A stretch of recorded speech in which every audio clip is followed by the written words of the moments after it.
네, 안녕하십니까. 이번 시간에는 상당히 중요하면서도 다소 아리송한 주제를 가지고 왔습니다. 보통 여름이 되면은 우리나라는 굉장히 더워집니다. 그런데 그 더워지는 이유가 바로 다음과 같은 북태평양 고기압 때문인데요. 그럼 과연 이 고기압이 왜 생겨가지고 한반도가 더워지는지 알아보겠습니다. 개봉 박도.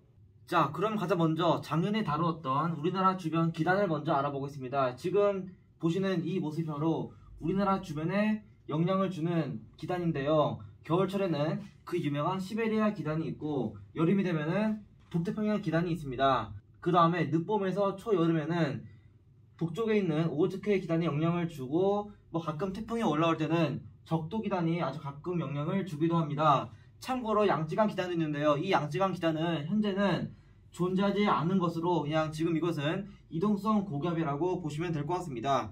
여기 있는 이 북태평양 기단이라는 것은 엄청나게 고온다습하기 때문에 우리나라가 굉장히 여름철에 덥고 습해지는 것입니다. 자, 그러면은 아까 봤던 이 북태평양 기단 혹은 북태평양 고기압을 어디서 보는지 알아볼 것인데요. 지금 이것은 30년 동안 평균한 500헥토파스칼의 지비고도 모습입니다. 자, 일단 북태평양 고기압의 경기값은 바로 5880 GPM입니다. 즉 해당 보시는 이 주황선이 바로 북태평양 고기압의 위치라고 볼 수가 있는데요. 비록 이것은 지금 다 시간 표현해가지고 여기 있는 것처럼 보이지만 실제로 7월 말이 되면은, 즉 장마가 끝나게 되면은 여기 있는 북태평양 고기압이 이제 확장하면서 이제 다음과 같이 이렇게 우리나라 덮음에 따라 한반도가 여름에는 굉장히 덥고 또 습해지게 되는 것입니다. 또한 이 고기압은 하층뿐만 아니라 상층까지도 모두 고기압으로서, 즉 하층과 상층 모두 고기압이라는 성질이기 때문에 굉장히 좀 튼튼하고 또 키가 크다는 성질이 있고요. 이로 인해서 한번 이 북태평양 고기압이 지배를 받게 되면은 태풍조차도 이 북태평양 고기압을 뚫지 못하고 북태평양 고기압 가장자리에 따라서 우회하게 됩니다. 이로 인해서 우리나라는 여름철에는 태풍이 거의 오지 않고, 반대로 북태평양 고기압이 수축하는 가을철에 태풍이 자주 오는 이유가 바로 이 때문이라는 것을 알아두시기 바랍니다. 그리고 이와 같은 북태평양 고기압은 우리가 알다시피 매년마다 영향을 주는데요. 즉 이것은 절대로 사라지지 않는 반영구적인 고기압입니다. 그래서 우리는 이것을 또 아열대 고기압 혹은 아열대 고압부라 하는데요. 그러면 다음과 같이 아열대 고기압이 왜 생기는지를 알아보는 게 바로 이번 시간의 주제가 되는 것입니다. 자, 일단 크게 보자면은 지금 이것은 연평균한 지비고도하고 500헥토파스칼 기온, 그리고 이것은 여름철에 30년 평균한 지비고도하고 500헥토파스칼 기온입니다. 자, 일단 보시면 알다시피 계절이 여름이나 혹은 1년 내내 보더라도 확실히 북극은 춥고 적도는 온난합니다. 그 이유는 바로 지구가 있는데, 이 지구가 태양의 빛을 받을 때 자단축이 3.5도 기울어졌다 보니까 태양에서 오는 이 복사가 균등하게 가는 게 아니라 적수 쪽에는 조금 더 많이 받고 극적에서는 비스듬하게 받으면서 상대적으로 빛이 덜 들어옴에 따라 온도가 낮은 것입니다. 그래서 적도 혹은 저희도 지역은 항상 온도가 높고, 반대로 북극 지역은 항상 온도가 낮아갖고, 이렇게 어떻게 보면은 대기가 이렇게 있을 때 대기의 두께가 다음과 같이 이렇게 차이가 나게 되는 것입니다. 이렇게 되면은 남쪽에서부터 북쪽, 즉 지비고도 관점에서 여기는 저기압이 되는 것이고 여기는 고기압이 되면서, 지비고도 관점에서는 여기는 두께가 두껍고 북쪽은 두께가 얇으면서 남쪽에서 북쪽으로 가는 수송대가 만들어지게 됩니다. 그러나 지구는 자전하다 보니까 남쪽에서 북쪽으로 올라갈 때 곧바로 북극으로 가지 않고 북위 30도 부근에서 지구가 돌아가는 힘, 즉 전향력 때문에 북위 30도 부근에서 동서바람이 되면서 북위 30도 부근에서 공기가 수렴합니다. 그로 인해서 공기가 수렴함에 따라 다음과 같이 상층에서 공기가 수렴하면서 하강지류가 만들어지게 되는 것입니다. 지금 이것은 비록 겨울철이지만 어차피 여름이나 겨울이나 1년 내내나 일단 남쪽은 온난하고 북쪽은 차가운 것은 똑같기 때문에 가져온 것인데요. 지금 보시는 이 1.5라고 하는 실선은 바로 역학적 대륙 경계면의 고도입니다. 적도에서는 대륙 경계면이 굉장히 상층에 가 있고 고위도에서는 대륙 경계면이 하층에 있는데요. 그러면은 이렇게 다음과 같이 공기층의 두께가 워낙 두껍고 얇다 보니까 다음과 같이 이렇게 남쪽에서 북쪽으로 가는 수송이 있는데, 코럴리 힘 때문에 이 수송이 여기까지 다 가지 못하고 여기서 꺾이게 되는 것입니다. 이에 따라 지금 이 그림은 바로 전지구적으로 동서평균한 오메가, 즉 연재 속도입니다. 파란색이 바로 상승하는 구역이고 빨간색은 지금 바로 공기가 하강하는 구역인데요. 잘 보시면은 확실히 적도와 같은 저희도 구역에서는 상승 운동이 굉장히 뚜렷하게 발생하는데 곧바로 북위 30도 부근에서는 이제 하강 기류가 있는 것을 알 수가 있습니다. 자, 비록 이것은 중위도 지역의 복잡한 지형 때문에 하강 기류의 구역이 썩 선명하지는 않는 것으로 보이는데요. 실제로 알대 고기압이라는 것 자체가 다 같은 위도에만 있는 게 아니라 어디서는 북위 30도, 어디서는 북위 30.5도, 어디서는 북위 약 28도 정도에 있다 보니까 이것을 다 평원했을 때 정작 잘 보이지는 않는 것입니다. 대신에 그래도 적도 쪽에서는 상승 기류가 있고 이제 북위 30도 부근에서도 하강 기류가 있다는 것은 거의 뭐 이것만 봐서는 좀 보이기 때문에 이 점을 참고하셔서 이게 바로 헤들리 순이라는 것을 알아두시기 바랍니다. 자, 그러면 무엇이냐? 헤들리 순환에 따라서 적도에서 상승한 공기가 전향력에 의해서 고위도로 가지 못하고 이제 북위 30도 부근에서 꺾여서 하강함에 따라 만들어지는 이 고기압이 바로 우리가 아까 말한 아열대 고기압, 즉 여기서는 북태평양 고기압이 되는 것입니다. 쉽게 말해서 지금 제가 이쪽의 단면을 잘랐을 때, 즉 여기가 바로 동경 145도인데요.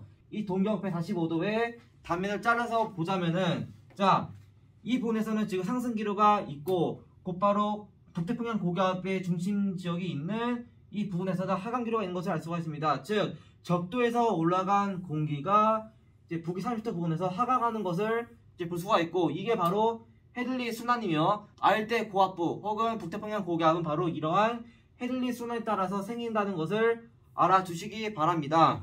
그리고 또한 우리나라 지역에서는 북태평양 고기압의 지배를 받기도 하지만 때로는 티베트에서 발생하는 상층 고기압의 지배를 받기도 합니다.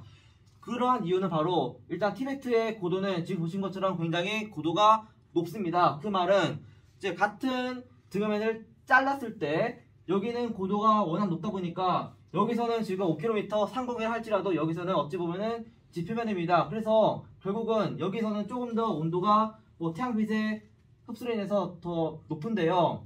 그러면은 여기서는 같은 고도에 대해서 여기서는 지금 기온이 낮고 이 일대에서는 기온이 더 높을 겁니다. 그렇게 되면은 하층에서는 이제 열 저기압이 만들어질 것인데요. 이 열 저기압은 상층까지 떠오르지 못하고 이제 공기기둥이 팽창하게 되는데, 이 공기기둥이 팽창을 하게 된 상태에서 이제 어떠한 단면을 잘라 보면은, 자, 우리나라가 있는 이 뭐 평지 일대에서는 뭐 단위 부피당 누르는 힘이 약하지만 이제 티베트 일대에서는 공기기둥이 팽창하면서 이쪽 부분에서는 단위 부피당 누르는 힘이 더 크기 때문에 해당 등하면에서는 이제 고기압이 만들어지는 것입니다. 그래서 티베트가 있는 곳에서는 하층에는 열 저기압이 있지만 곧바로 상층에서는 성질이 바뀌면서 이제 상층 고기압이 있다는 점을 알아두시기 바랍니다. 자, 이러한 다음과 같은 상층 고기압이 이제 엄청나게 높게까지 발달하고 또 넓게 덮다 보니까 동쪽에 있는 북태평양 고기압이랑 상호작용하게 됩니다. 그렇게 되면은 자, 이 고기압도 마찬가지로 하층과 상층에도 고기압 성질이 있는데 더 상층에서도 고기압이 있다 보니까 어찌 보면은 이 부분에서는 상층과 하층 모두 다 완벽한 고기압의 기둥이 되는 것입니다. 그렇게 되면은 거의 완벽하게 공기기둥의 벽이 만들어지면서 다음과 같은 이 고기압성의 성질이 오랫동안 유지되는 게 특징입니다. 자, 지금 이것은 북위 31도의 단면을 동선으로 자른 것인데요. 즉 여기가 지금 티베트가 있는 부분인데, 자, 티베트가 있는 부분에서는 850헥토파스칼, 즉 하층에서는 이제 편차가 음으로 나타나면서 열 저기압이 있지만 곧바로 상층에서는 이제 이게 지금 200헥토파스칼인데요. 상층에서는 엄청나게 양의 편차, 즉 고압부가 있다 보니까 티베트 일대에서는 하층에는 열 저기압, 그리고 상층에서는 뭐 상층 고기압이 있는 것을 알 수가 있습니다. 그리고 이러한 상층 고기압은 뭐 북태평양 고기압은 고온 다습하지만 이것은 고온 건조한데요. 그래서 상층 자체가 매우 안정하기 때문에 한번 티베트 기단이 지배를 하게 되면은 아주 오랜 시간 영향을 준다는 특징이 있습니다. 그리고 티베트만 있지 않고 만약에 하층에서도 또 북태평양 고기압이 위치를 하게 된다면은 상층과 하층 모두 다 고기압이 위치하면서 이러한 기조가 오랫동안 유지됨에 따라 폭염 자체가 아주 오랜 시간 유지된다는 특징이 있습니다. 자, 그 사례가 바로 2018년도 폭염 사례인데요. 이것은 진짜 최악의 상황만 다 모였습니다. 지금 이것은 2018년 7월달에 500헥토파스칼 지비 고도에서 1991년부터 2020년에 즉 30년 동안의 평균된 7월 지비 고도를 뺀 아노말리인데요. 당시 보시면은 한반도를 포함한 거의 동아시아 동부 지역이 엄청나게 높은 양의 아노말리를 보였다는 것입니다. 우리나라 상공에서는 엄청나게 높은 지비고도 아노말리가 있다는 것은 곧 이제 이 일대에서 고압부가 평소와 다르게 훨씬 더 강하게 발달함에 따라 우리나라 상공이 말 그대로 이제 고기압의 지배를 받았다는 것을 알 수가 있습니다. 그리고 여기는 지금 뭐 컬러가 문제 때문에 잘 보이지 않지만 여기는 지금 또 파란색인데요. 대만 동쪽에서는 평년보다 음의 아노말리, 즉 다시 평년보다 지비고도 낮았다. 즉 여기서는 또 저기압이 또 강하게 발달하면서 여기서 발생한 상승 기류가 곧바로 여기서 하강 기류를 또 강하게 발달시키면서 어찌 보면은 해릴리 순환이 확장이 되었다는 것을 볼 수가 있습니다.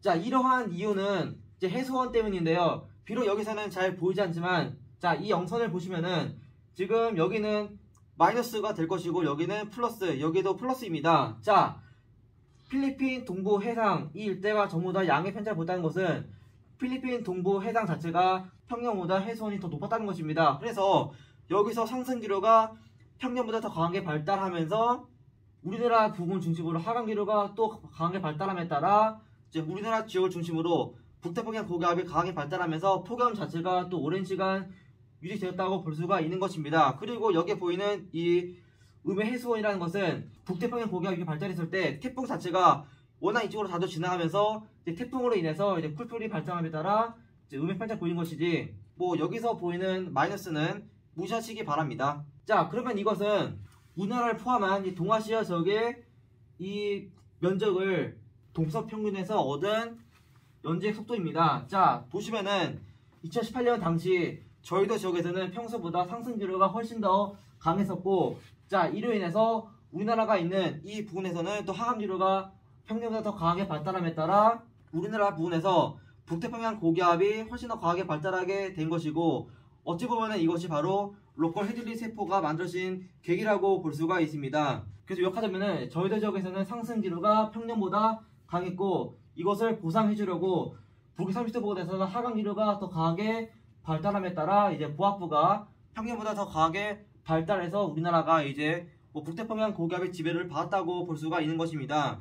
또한 2018년 여름의 특징은 바로 북태평양 고기압 자체만 영향 준 게 아니라 또 티베트 고기압도 영향을 줬다는 것입니다. 지금 이것은 우리나라가 있는 이 면적에 대해서 지구도를 3일 동안 이동평균에서 그린 그림이고, 여기 있는 파란선은 바로 500헥토파스칼이고 여기는 검은실 선은 바로 200헥토파스칼 지구도를 이동평균에서 그린 그래프입니다. 또 잘 보시면은 티베트 고기압이랑 또 북태평양 고기압이 서로 상호작용하면서 즉 이 두 그래프의 상관계수가 무려 0.94를 가리키고 있습니다. 그리고 티베트 고기압이 발달하는 그 시점에서 북태평양 고기압도 강하게 발달하면서 7월 8일날 우리나라는 평균적으로 이제 5,880bpm 이상을 올라가면서 이때부터 북태평양 고기압의 지배를 받기 시작하였고, 동시에 이백에서도 티베트 고기압의 임계점을 넘음에 따라 7월 8일부로 이제 티베트 고기압이랑 또 북태평양 고기압의 지배를 받게 되는데, 한번 받고 나서 계속 오랫동안 유지된 걸 볼 수가 있습니다. 즉 티베트 고기압이랑 또 북태평양 고기압이 동시에 우리 머리 위에 존재하면서 이러한 기조가 아주 오랫동안 유지됨에 따라 우리나라는 이때 한 달 넘게 35도를 넘는 폭염과 또 비 한 방울 거의 내리지 않은 날씨가 이어지게 된 것입니다.